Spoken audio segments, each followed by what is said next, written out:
हरे कृष्णा। आप सभी का स्वागत है हमारी what is the difficulty series के पहले एपिसोड में। आप सबकी जानकारी के लिए बता दें कि ये सीरीज श्रील प्रभुपाद जी के पर्सनल सर्वेंट रह चुके हिस्ट्री श्रुतकीर्ति प्रभु जी द्वारा लिखी एक पुस्तक जिसका नाम है व्हाट इज द डिफिकल्टी पर आधारित, जिनमें उन्होंने श्रील प्रभुपाद की लीलाओं का, जिनके वे खुद साक्षी रह चुके हैं, वर्णन किया है। तो बिना किसी देरी के चलिए शुरू करते हैं।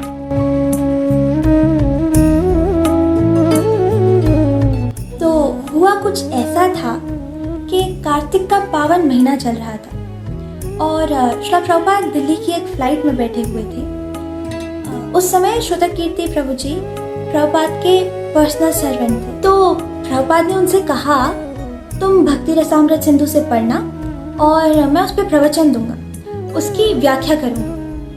तो श्रुतकीर्ति प्रभु जी बहुत खुश हो गए कि उन्हें सेवा करने का मौका मिल रहा है। तो प्रभुपाद ने श्री रूप गोस्वामी की भजन कुटीर के पास जो प्रांगण था वहाँ प्रवचन देना शुरू करा। वो प्रवचन हर शाम ही देते। तो जब वो प्रवचन की पहली शाम आई तो श्रीमान प्रद्युम्न प्रभु जो श्री प्रभुपाद के एक शिष्य थे, उन्होंने ये सेवा ली भक्ति रसामृत सिंधु से पढ़ने की। और श्रुतकीर्ति प्रभु को लगा कि कोई बात नहीं, क्योंकि उन्हें तो प्रभुपाद का लेक्चर रिकॉर्ड करना था और उनकी व्यक्तिगत जरूरतों का ख्याल रखना था, जैसे कि आवश्यकता अनुसार उन्हें पंखा करना। प्रभुपाद ने कहा था कि ये कक्षाएं सारी इंग्लिश में होंगी ताकि उनके शिष्यों को लाभ मिले।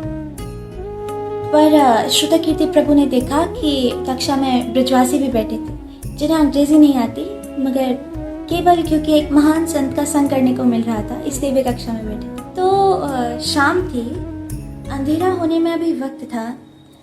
तोते अपनी घोंसलों की ओर जा रहे थे, बंदर उधम मचा रहे थे, सब कुछ सही चल रहा था सिवाय उन मच्छरों के जो प्रभुपाद के आसपास भिनभिना रहे थे।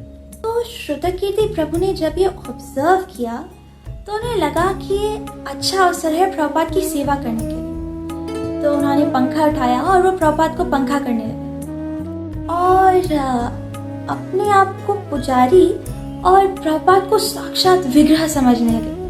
वे बड़े खुश हुए कि आज उन्हें अपने गुरु भाइयों के सामने इतनी स्पेशल सेवा करने का अवसर प्राप्त हो रहा है। पर वो इस सेवा की महिमा में इतना खो गए कि उन्हें ध्यान ही नहीं रहा कि प्रभुपाद के चेहरे पर मक्खियाँ आ रही थी और प्रभुपाद उन्हें अपने हाथों से हटा रहे थे। तभी अचानक से किसी गाय का गोबर वो पंखे पर आ गिरा और प्रभुपाद ने श्रुतकीर्ति प्रभु की ओर गंभीरता से देखा और कहा, किसी ऐसे को यहाँ लाया जाए जिसमें बुद्धि हो। और श्रुतकीर्ति प्रभु सुन्न हो गए। उनके लिए वो एक पल ऐसा था मानो एक साल। तभी एक युवा ब्रह्मचारी श्रीमान कुंज बिहारी दास वहाँ पर आए और उन्होंने श्रुतकीर्ति प्रभु के पसीने से भीगे हाथों से पंखा लिया और प्रभुपाद को तेजी से पंखा करने लगे। और श्रुतकीर्ति प्रभु वापस अपनी जगह पर आए और उन्होंने रिकॉर्डर अपने हाथ में पकड़ा, लेकिन उनके हाथ कांप रहे थे। श्रुतकीर्ति प्रभु बताते हैं कि ये वो क्षण था जब उन्हें समझ में आया कि एक बाल के अग्रभाग के 10,000वां भाग होना क्या होता है। आत्मा का साइज, एज शास्त्र कहते हैं कि आत्मा साइज में उतनी है जितना एक बाल के अग्रभाग के अगर हम 10,000 भाग करें। फिर श्रुतकीर्ति प्रभु कुंज बिहारी प्रभु की ओर हैरानी से देखने लगे। ऐसा लग रहा था मानो वे अपने पंखे से किसी जंगल की आग बुझा सकते हैं। फिर कोई मक्खी तो पागल ही होगी जो उनके पंखे के आगे आई। कुछ ही सेकंड्स में सारी मक्खियां चली गई और प्रभुपाद जी भी बिना रुके प्रवचन दिए। फिर श्रुतकीर्ति प्रभु कहते हैं कि जितना उन्हें याद है वे प्रवचन खत्म होने के बाद प्रभुपाद के कक्ष में अकेले जा रहे थे, लेकिन तभी उन्हें एक ब्रह्मचारी ने रोका और उनसे कहा कि श्रुतकीर्ति तुम बहुत भाग्यशाली हो जो तुम्हें प्रभुपाद ने ऐसे डांटा। और ये सुन के श्रुतकीर्ति प्रभु जी मुस्कुराए और हाँ कह दिए।